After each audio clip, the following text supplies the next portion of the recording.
welcome back to ISIFE EDUBLOG. We'll be taking on diagram of the brain and spinal cord. The brain, just like in our former video, former class, I've already given you a hint that the brain has 3 regions. So we're going to be bearing that in mind if we are drawing a structure of a mammalian brain.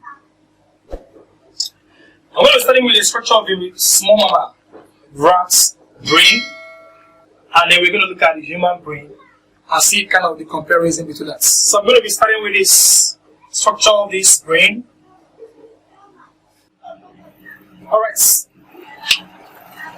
The diagram of the rat brain has the following structures. The olfactory, the sense of smell. The sense of smell is very prominent.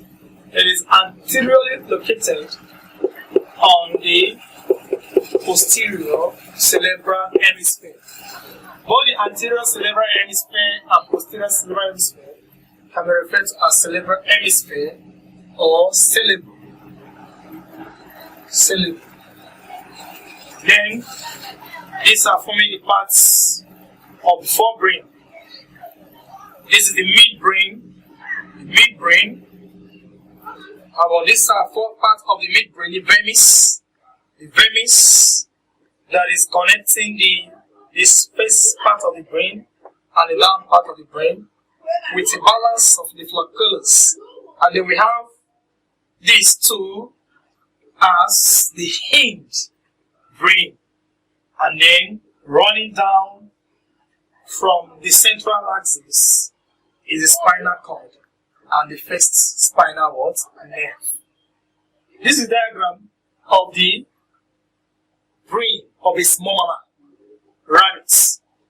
The olfactory lobe of rats or rabbits is very prominent.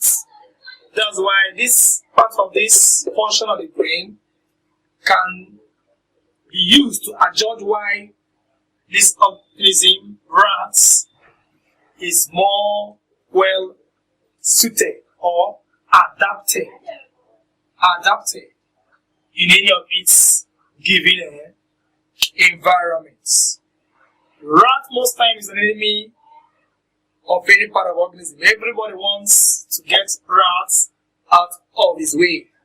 But rat uses both its external part of the ear as a sense of sensation and also the olfactory lobe to sense danger. So the olfactory lobe in a small mammal like rat is more prominent compared to humans. I'm going to be drawing another diagram of a brain, but this time it should be a brain of human to see the difference and the similarities that is existing between us.